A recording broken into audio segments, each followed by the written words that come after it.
Salve galera, professor José Souza, mais uma vez falando, análise e desenvolvimento, modelagem de casos de uso. Esse é o terceiro vídeo da série, onde nós vimos aí a modelagem de casos de uso, que define os atores e as funcionalidades do sistema, que serve para validar os requisitos, serve para auxiliar na modelagem de interações e também serve para auxiliar aí os testadores para propor testes base. Então, neste vídeo especial, nós vamos falar aí da descrição textual dos casos de uso, como descrevê-los lá na documentação escrita, certo? Lembrando que a documentação escrita ela é importante porque ela vai servir como uma documentação, mas um documento para o sistema, e esse documento ele tem que ser escrito em uma linguagem de alto nível para que um cliente, um usuário que não tenha que não precise de linguagem de programação, que não conheça do linguajar do desenvolvedor, para que esse usuário ele consiga compreender o documento, até porque esse documento escrito ele vai validar o modelo de requisitos do cliente. Primeira coisa importante para dizer é que não existe um modelo padronizado para a descrição textual. Não existe um padrão aí para poder criar esse documento. Existem alguns elementos muito comuns que aparecem. Existem boas práticas que são recomendadas quando se for escrever esse documento. Então nós vamos discutir esses elementos e a aplicação dessas boas práticas, certo? Mas não existe uma padronização formal para a elaboração da documentação escrita da modelagem de caso de uso. Primeira coisa que seu documento tem que ter é a identificação do sistema. Então, seu sistema vai ser identificado por um nome, isso não pode faltar.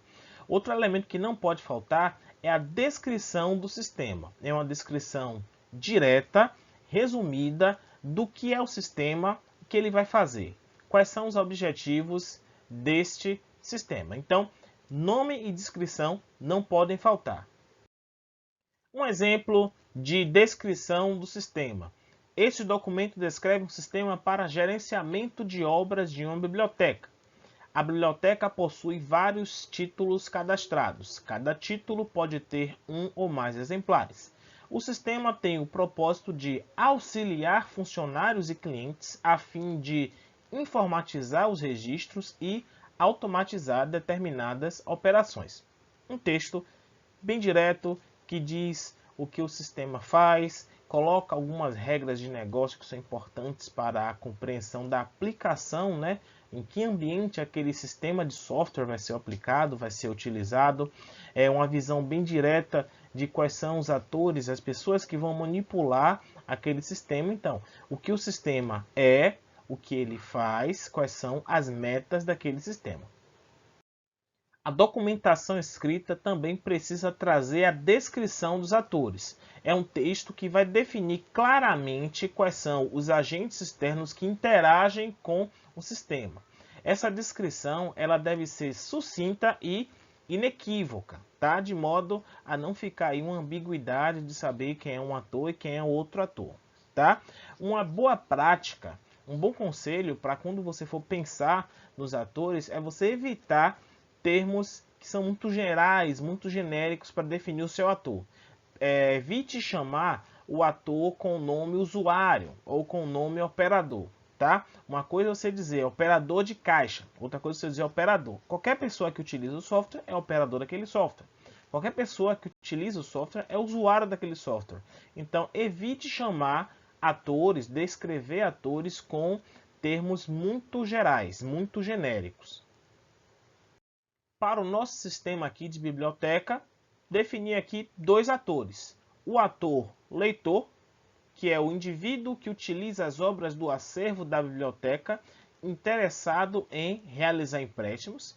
E o ator funcionário, é o indivíduo que realiza as operações sobre o acervo da biblioteca. Vocês podem ter reparado que a linguagem utilizada lembra muito a linguagem que você vê em contratos para definir as partes. Então, vocês podem utilizar como referência esse tipo de escrita para poder descrever de forma inequívoca cada operador do seu sistema, cada usuário, cada ator. Lembrando, os atores também podem ser agentes externos automáticos. Você também deve descrever sistemas que interagem com o seu sistema. Lembrando que um ator não necessariamente é uma pessoa. Um ator é um elemento externo que pode ser um outro sistema, por exemplo, uma financeira, um sistema de pagamento, sistema de cartão de crédito. Não pode esquecer disso. Depois da descrição do sistema e dos atores, a gente começa a escrever os casos de uso propriamente dito. Nós vamos descrever cada funcionalidade do sistema e seus elementos. Lembrando, a modelagem de casos de uso, ela utiliza a documentação de requisitos. Então, se você vai descrever 20 funcionalidades na descrição dos requisitos, você vai ter que descrever 20 funcionalidades na modelagem de casos de uso, no mínimo, certo? Então, se o seu sistema lá tem 20 funcionalidades, então você vai ter que ter no mínimo 20 casos de uso. Essa descrição textual do caso de uso possui quais elementos? Pode possuir quais elementos? A descrição daquele caso de uso, o que é aquela funcionalidade, quais são os atores que participam, quem é o ator principal, naturalmente, quem são os outros atores, né? Porque se você definir quem é o ator principal, os demais são atores secundários. Quais são as condições, pré-condições para poder aquela funcionalidade ser executada e pós-condições, ou seja, o que será alterado. Requisitos não funcionais associados são requisitos de usabilidade, de desempenho, né? Lembrando o conceito de requisito não funcional. O fluxo principal, que vai definir o passo a passo da execução daquela tarefa, daquela funcionalidade, e o fluxo alternativo, que vai definir aí situações que devem ser consideradas, que diferem aí do fluxo principal.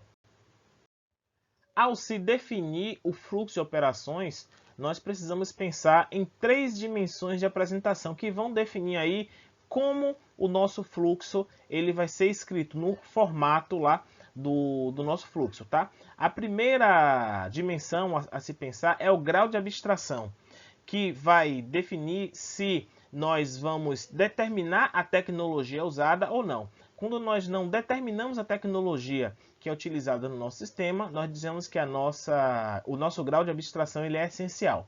Quando nós definimos a tecnologia utilizada, o nosso grau de abstração é real. Por exemplo, se no sistema da biblioteca nós dizemos que o usuário autentica, se ele faz login, senha, se ele se identifica, a gente não diz qual a tecnologia utilizada, essa descrição ela vai ter aí um grau de abstração essencial. Porém, se a gente diz o cliente, o usuário, ele aproxima o cartão magnético do leitor. Então, estou dizendo que a leitura da identificação do usuário vai ser com cartão magnético. Então, eu estou utilizando um grau de abstração real. Outra dimensão importante ao se pensar no fluxo é você pensar o formato que aquilo vai ser escrito. Aqui é mais simples de entender. Aqui eu tenho um texto contínuo, texto todo escrito em parágrafos. Eu posso ter um texto organizado de forma tabular, onde eu tenho uma tabela que eu tenho aí a quantidade de colunas igual à quantidade de atores, e eu coloco a ação que é realizada na coluna de cada ator. E a forma mais comum é a forma de lista numerada. Tá? Nós podemos colocar aí uma lista de itens que definem o fluxo. E a terceira dimensão é o grau de detalhamento. Se o nosso texto ele é sucinto ou se ele é expandido. Neste exemplo que nós vamos mostrar aqui, vamos abordar nesse vídeo, estamos utilizando o grau de abstração essencial com lista numerada e sucinta. Então, nós vamos ver aí, vamos ver um exemplo aqui de descrição textual de fluxo de operações, utilizando as dimensões essencial com lista numerada e sucinta. Mas vocês podem pesquisar que existem aí outras formas de se fazer a descrição aí do fluxo de operações. Vamos lá, a descrição textual propriamente dita. Tá? Primeiro item, identificação do caso de uso, CSU01, e o seu nome, cadastrar usuário. A descrição, forma direta que ele faz, quais são os atores que participam. Note que O meu primeiro aqui é o funcionário, é o cara que inicia, tá? A gente vai ver aqui mais à frente no fluxo principal. Então, esse funcionário aqui é o ator principal. É o agente que inicia, né? Que participa lá primeiro. Temos pré-condições que são necessárias para que o cadastro do meu usuário, no meu caso de uso, seja executado, que é não existir um cliente cadastrado. E temos pós-condições que refletem alterações no meu sistema após a confirmação, a execução correta desse caso de uso. Esse requisito não funcional, esse código aqui, ele deve ser verificado na modelagem de requisitos. Então, lá no meu modelo de requisitos, eu vou ter um requisito não funcional identificado por RN01 e vai ter o nome lá na descrição. Eu optei por não colocar o nome dele aqui, mas você pode colocar RN01 e o nome bem sucinto aqui daquele requisito não funcional. E agora vamos ver o fluxo de eventos que define a sequência de passos, né? O que aquela funcionalidade, o que é que ela vai fazer, tá?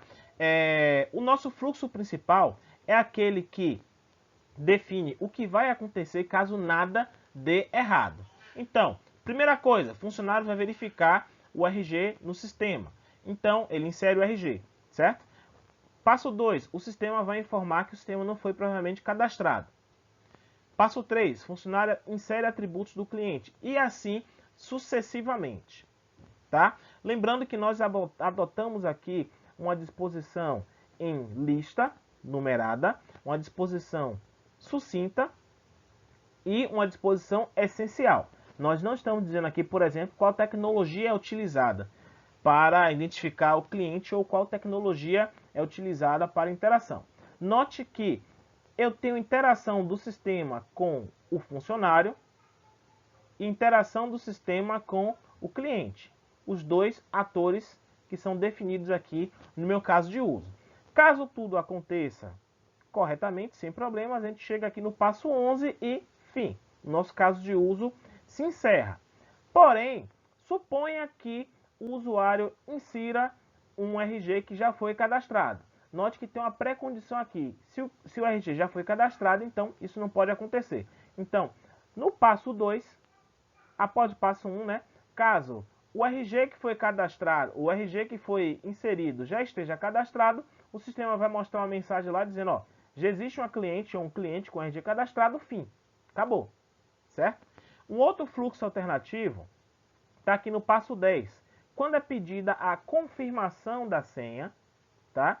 Após o cliente inserir aqui a senha a segunda vez, né, no passo 9, caso essa senha seja diferente da anterior, então o sistema vai pedir novamente a confirmação de senha e volta para o passo 9.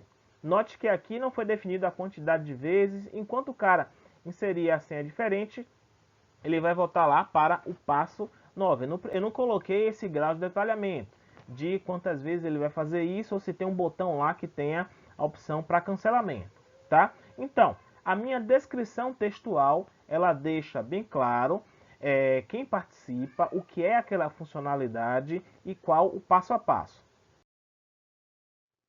Um outro exemplo aqui, um outro caso de uso, já estamos no caso de uso 05, né, CCU05, realizar empréstimo. A descrição, quais são os atores que participam, foram definidas aqui três pré-condições, são três pré-condições diferentes. O livro está disponível, o cliente não ter pendência e o exemplar não ter reservas, ou ele ser o próximo da reserva, né? O próximo da fila de reservas. Note que as minhas pré-condições aqui elas são influenciadas pelas regras de negócio, então pode ser conveniente neste mesmo documento lá nas partes iniciais eu definir as regras de negócio. Temos aqui duas pós-condições. Aquele exemplar, depois de ser emprestado, ele deixa de estar disponível e ele deixa de estar reservado para aquele cidadão. Então, eu tenho que remover aquela reserva. O requisito não funcional, como já expliquei anteriormente, o fluxo principal e aqui colocamos três fluxos alternativos. Caso o cliente tenha pendência, aqui já no segundo passo, então o sistema diz, ó, você está pendente, você não pode fazer empréstimo e acabou, certo? Caso aquele exemplar esteja indisponível, porque é um exemplar reservado para outra pessoa, ou é um exemplar apenas de consulta, para quem lembra de biblioteca, né, tem livros que você não pode retirar, então o sistema lá vai dizer que o empréstimo não pode ser realizado. Porém, ele retorna para um passo anterior, porque o usuário ele pode ter outros exemplares para serem tirados como empréstimo. Então, isso aí ele vai testar a cada exemplar.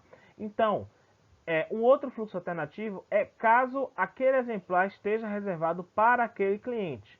Então, o sistema vai remover aquela reserva, porque ele está lá na fila de espera da reserva, então ele vai tirar aquela entrada na fila de espera e vai de fato realizar o empréstimo. Ele vai seguir aí para verificar aí o próximo passo, porque tem aqui bem claro, retorna ao passo 3 caso haja outros exemplares desejados pelo cliente. Então, quando tiver exemplares, ele vai retornar ao passo 3, depois que não tiver mais exemplares, ele vai seguir até a execução do caso de uso. É importante ponderar a quantidade de fluxos alternativos que você vai definir, ok? Você tem que tomar cuidado para que o seu documento não fique desnecessariamente extenso, então evite incluir entradas de fluxo alternativo óbvias, tá? Que são bem diretas, que é claro que se o usuário digitar algum caractere errado, então seu sistema vai mostrar a mensagem, isso é a própria interface do sistema vai fazer. Porém, você tem que deixar a documentação bem clara, de modo que possíveis erros durante a execução daquela funcionalidade, que eles sejam tratados, tá? Então tem que saber ponderar aí a quantidade de entradas de fluxo alternativo para evitar um documento desnecessariamente extenso. Por outro lado, para que você tenha um documento bastante robusto. Então é isso, galera. Chegamos ao fim de mais um vídeo, tá? Descrição textual de caso de uso. Com isso, nós completamos aí os nossos 3 vídeos sobre a modelagem de caso de uso. Espero que vocês tenham curtido. Até a próxima. Valeu!